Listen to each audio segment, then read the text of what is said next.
စစ်သားတယောက်ဟာ T-Rex အယုတ် Trax အတူကြီးကြီးထဲမှာပုံနေတဲ့ပါဇက်ပေါက်ကနေရှို့ကြည့်ရင်ရက်တော်ကြအောင်အဲ့ဒီအတိုင်းပုံနေခဲ့တယ်။ရန်သူတွေဖြတ်သွားတဲ့အချိန်မှာဒိုင်နိုဆောတူကလှုပ်ရှားသွားပြီးသူတို့ကိုလုံးဝအစင်သင့်မဖြစ်ခင်မှာပဲဖမ်းမိသွားတယ်။ဒါပေမဲ့တစ်ခါတလေကြတော့လေ T-Rex အယုတ်နဲ့အစ်စ်ကစားပြီးစော့ကစားနေတတ်တယ်။စစ်သားတယောက်ဟာသူ့မျက်နှာကိုရွှွန့်တွေတုပ်လိမ့်ပြီးကြောက်ဆောင်ခေါင်းပေါက်တစ်ခုထဲမှာပုံအောင်နေတဲ့အပေါက်သေးလေးကနေအပြင်ကိုချောင်းကြည့်ရင်ဖောက်ခွဲရေးခဲယမ်းကိုကင်ထားပြီးပူပြင်းတဲ့နေရှင်အောက်မှာတနေကုန်စောင့်ဆိုင်နေရတယ်။တစ်ချိန်တည်းမှာပဲချောင်းမြောင်းနေတဲ့တွားတဝါတွေကိုလည်းရှောင်ရှားနေရတဲ့ရန်သူတွေနောက်ဆုံးပေါ်လာတဲ့အခါမှာတော့သူကဖောက်ခွဲလိုက်တယ်။ဒါပေမဲ့တစ်ခါတလေကြတော့လေရန်သူကပုံလိုက်ရှာလိုက်စပြီးစော့နေတတ်တယ်။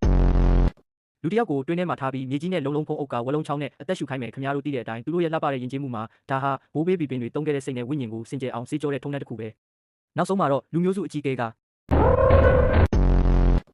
ခင်ဗျားရဲ့လေကနစ်မြုပ်နေပြီးနောက်ထပ်လှုပ်ဆောင်မှုဆယ်စက္ကန့်ပဲအချိန်ရှိတယ်ခင်ဗျားဘာလုပ်မလဲရေထဲခုန်ချရင်ငါးမန်းတွေစောင့်နေတယ်အကူအညီတောင်းဖို့စူးစမ်းရင်ခင်ဗျားကလူသူအယောက်ပေါက်မရှိတဲ့နေရာမှာဒါကြောင့်အကောင်းဆုံးလှုပ်ဆောင်ချက်ကအပေါက်တွေကိုစပြီးပိတ်ဖို့နဲ့နောက်ဆုံးအချိန်လေးတွေကိုပျော်ပျော်နေဖို့ပဲအကယ်၍မင်းအဲ့ဒီကားကိုဖောက်ထွင်းဖို့စူးစမ်းခဲ့မယ်ဆိုရင်ပြင်းထန်တဲ့ဒဏ်ရာရနိုင်ခြေရှိတယ်မင်းကိုသခွားသီးကာကွယ်ရေးရင်ကကမ်ဘဒဖန်လို့ခေါ်တဲ့မကြာခဏပြန်ပေးဆွဲခံရမှုတွေကြောင့်တောင်အာဖရိကမှာတီထွင်ခဲ့တဲ့ရင်တစ်မျိုးပါအောက်ခံမှာစပရိန်တက်ဆင်ထားပြီးတစ်ဖက်တစ်ချက်စီမှာသခွားသီးအကြီးကြီးတွေကင်ဆောင်ထားတယ်ရင်မောင်းကခလုတ်တစ်ခုကိုလှမ်းလိုက်တဲ့အခါဒီတာခွားသီးတွေဟာအပေါ်ကိုပစ်ကနေထိုးတက်သွားပြီးပြန်ပေးဆွဲသူရဲ့